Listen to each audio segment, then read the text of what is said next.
désir sont des choses qui sont constitutives de nous en tant qu'êtres humains, à partir de ce moment-là, on est en lien avec une pulsion de vie fondamentale. Une tumeur, c'est la prolifération anormale de cellules qui provoque une augmentation du volume. Il ne faut pas oublier que dans la boîte crânienne, le volume est inextensible, c'est une boîte qui est fermée. Tout volume qui va apparaître à l'intérieur va se faire aux dépens du cerveau, en le refoulant, puis en l'envahissant.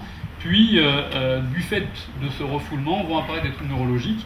Et si on ne fait rien, les choses vont mal se terminer, donc il faut intervenir. Les maladies, elles se développent à l'intérieur du cerveau, en tant qu'organe, mais elles sont à l'extérieur du parenchyme cérébral, c'est-à-dire qu'elles n'envahissent pas le cerveau, elles le refoulent. Donc on va trouver un plan de clivage très net entre la tumeur et le cerveau, ce qui va faciliter les interventions. Les métastases cérébrales, on les opère quand il y en a une ou deux maximum, qu'elles sont plutôt superficielles, que l'état général du patient le permet, et quand le cancer à l'extérieur du cerveau est contrôlé. Les méningiomes, ce sont les tumeurs qui se développent aux dépens des méninges. Les méninges, c'est les enveloppes du cerveau. Ce sont, dans l'immense majorité des cas, des tumeurs bénignes qui, une fois qu'elles sont retirées, ne récidivent pas. Et donc, on en est débarrassé définitivement. Ces méningiomes peuvent se former soit au niveau de la convexité de la voûte crânienne, ils vont être accessibles assez facilement parce que justement superficiels. Comme ces méningiomes se développent lentement, le cerveau s'adapte à leur présence au fur et à mesure que la tumeur va grossir, et jusqu'à certains points, ils supportent la cohabitation avec la tumeur, jusqu'à ce que le volume de cette tumeur devienne tellement gros que apparaissent les troubles neurologiques. Et donc on peut trouver des méningiomes qui sont extrêmement volumineux, comme celui-ci par exemple, sans qu'il y ait de signe neurologique particulier, sans que le patient se plaigne. Les gliomes, ce sont des tumeurs qui naissent dans le cerveau, aux dépens des cellules gliales, c'est-à-dire les cellules de soutien des neurones. Toute la difficulté de cette chirurgie, ça va être de s'arrêter à temps, de trouver un compromis entre la quantité de tumeurs que l'on va enlever, qui doit être la plus importante possible pour traiter au mieux le patient, sans enlever du cerveau essentiel, de manière à éviter de créer des troubles neurologiques. Et le traitement associe la chirurgie, la radiothérapie et la chimiothérapie. Donc les difficultés techniques, c'est celle-ci. Il va falloir trouver la tumeur. Trouver la tumeur, c'est pas toujours facile. Imaginez que le cerveau a à peu près la consistance d'un flan. Il va donc falloir trouver une cerise dans votre flambie, sans enlever du flambi, en tout cas en l'abîmant le moins possible, de la manière la plus directe possible, sans se tromper, et on peut passer à côté sans la voir très facilement, et vous verrez qu'on a trouvé une réponse. Deuxième difficulté, c'est d'identifier les limites tumorales.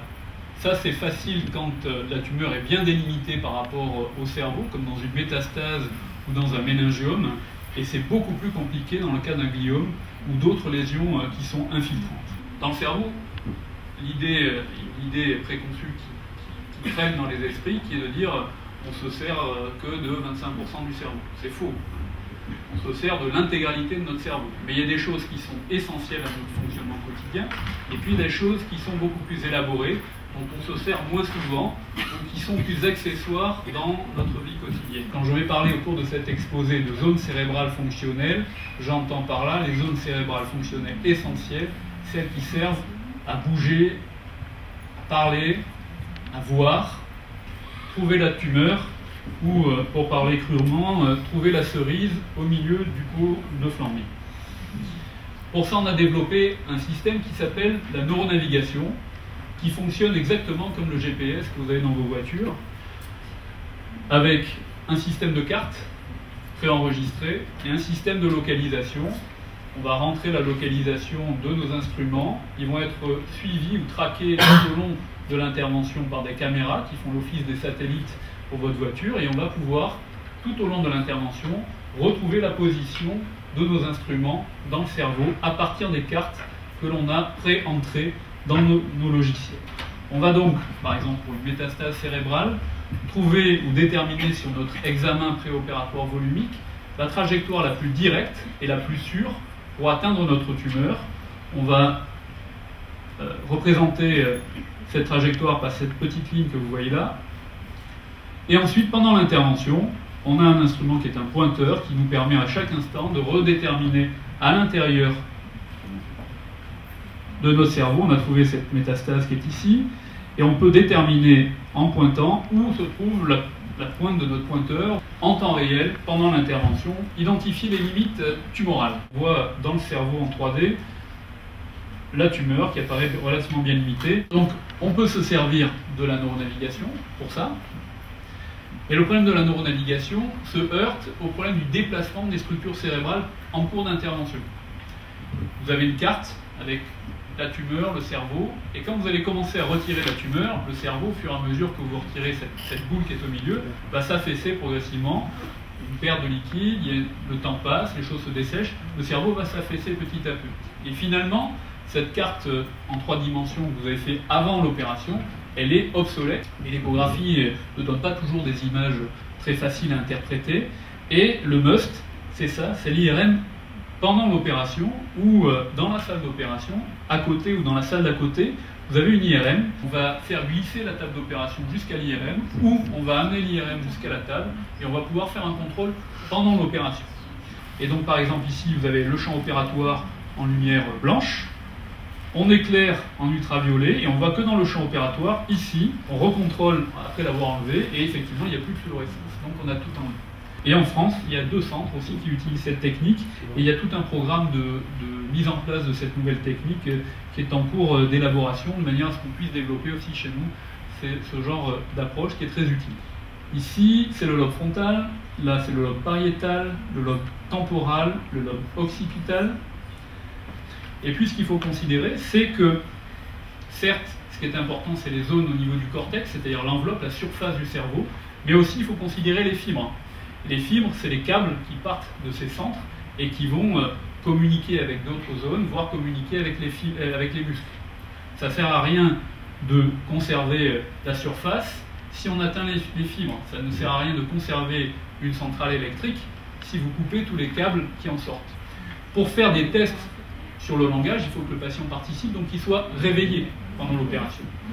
Et donc il participe activement à cette intervention. Donc l'opération se passe en 3 temps.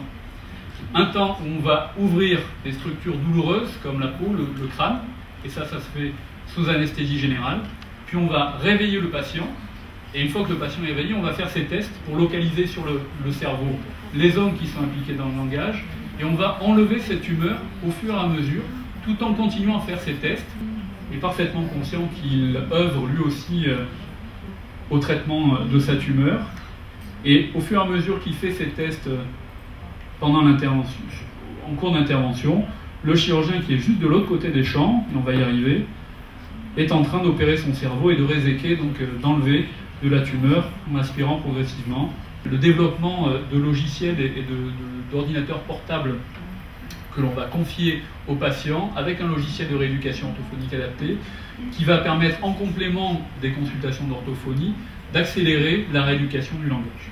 Ça reste, malgré toutes ces belles images, une chirurgie qui est difficile. Le but, c'est de maximiser l'exérèse du cerveau sans endommager le cerveau et sans créer et aggraver des troubles neurologiques, en gardant à l'esprit que s'il existe des reliquats tumoraux, on peut les traiter par d'autres modalités thérapeutiques qui sont la radiothérapie et la chimiothérapie. Je vous remercie, je suis désolé d'avoir fait. Est-ce que vous pouvez faire la même chose sur des petits-enfants qui ont aussi une tumeur au cerveau? La neuronavigation, ça s'utilise chez l'enfant quotidiennement, je dirais. Les techniques d'imagerie fonctionnelle, c'est plus difficile parce qu'il faut qu'ils comprennent qu'il y a un moment où il faut bouger, l'autre il ne faut pas bouger. C'est un peu difficile à réaliser en pratique, donc ça non. Les techniques de chirurgie éveillée, comme je vous ai montré, non. On fait ce type d'opération à Nice depuis 10 ans, même 11 maintenant. La patiente la plus jeune qu'on a opérée avait 16 ans, ça s'est très bien passé, et le plus vieux 68. Il faut au minimum 1 heure pour entrer dans le cerveau et 1 heure pour en sortir. Après, la partie pendant laquelle le patient coopère en chirurgie